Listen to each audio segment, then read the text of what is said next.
Assalamualaikum warahmatullahi wabarakatuh. Shalom. Perkenalkan, nama saya Dia Kurniati Putriani dengan NPM 744220007. Dan saya Berton Sumangsong dengan NPM 744220059. Dari kelas 3A Manajemen Bisnis Perusahaan, Universitas Logistik dan Bisnis Internasional. Kali ini kami akan menjelaskan materi mata kuliah leadership dengan dosen pengampu Ibu Esti Sugesti, SPD MM. Dalam kehidupan sehari-hari, kita sebenarnya sering berinteraksi dengan berbagai jenis kepemimpinan, baik di sekolah, di dalam organisasi, bahkan di lingkungan keluarga. Tapi, tahukah kamu, ternyata gaya kepemimpinan setiap orang bisa berbeda-beda dan masing-masing punya kelebihan serta tantangannya sendiri. Nah, di video ini kita akan membahas mengenai jenis-jenis kepemimpinan lengkap dengan contoh dan juga karakteristiknya. Nah, yang pertama, kepemimpinan transaksional. Artinya, gaya kepemimpinan yang berdasarkan pada sistem pertukaran antara pemimpin dan pengikut berupa imbalan atau reward untuk kinerja dan hukum untuk kegagalan. Ciri-cirinya, yang pertama, hubungan antara pemimpin dan bawahan bersifat kontraktual. Yang kedua, tujuan jangka panjang dan jangka pendek efisien yang diutamakan. Yang ketiga, kinerja diukur berdasarkan hasil atau target yang jelas. Yang keempat, cocok dalam organisasi dengan struktur yang kaku dan tugas yang rutin. Nah, untuk kelebihan dalam kepemimpinan ini, yang pertama, jelas dalam aturan dan target. Yang kedua, efisien dalam tugas rutin.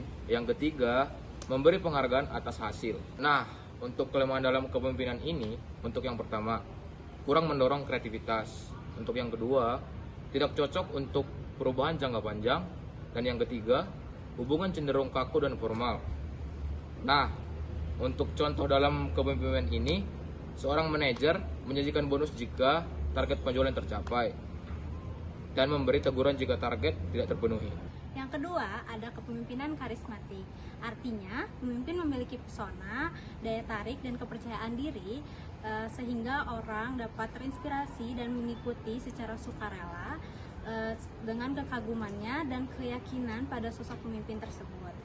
Tentunya, pemimpin seperti ini juga memiliki ciri-ciri. Yang pertama, pemimpin dianggap luar biasa dan inspiratif. Yang kedua, mampu memotivasi dan juga orang lain mengingat kekuatannya. Setelah itu ada sering muncul pada krisis atau perubahan-perubahan yang besar. Tentunya, jenis kepemimpinan ini juga memiliki kelebihan dan kekurangannya. Kelebihannya diantaranya adalah menginspirasi dan juga memotivasi pengikut. Yang kedua, membangun kualitas yang kuat dan juga cocok saat masa krisis dan perubahan yang besar.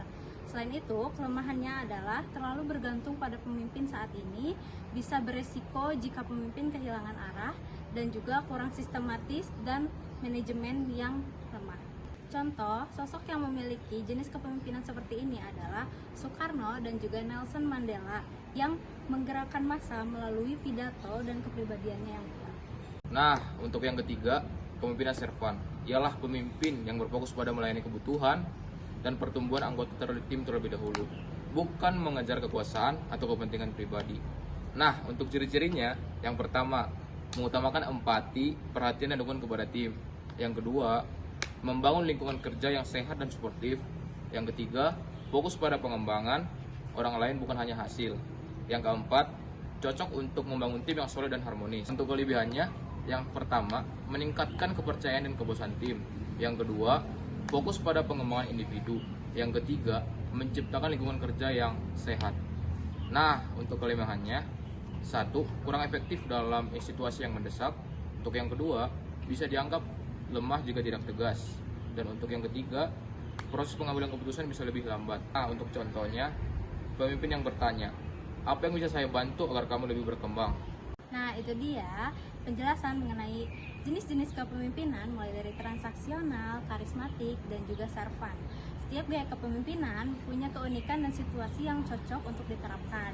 Yang terpenting adalah bagaimana seorang pemimpin mampu beradaptasi, mendengarkan, dan memberikan dampak positif bagi orang yang di sekitarnya.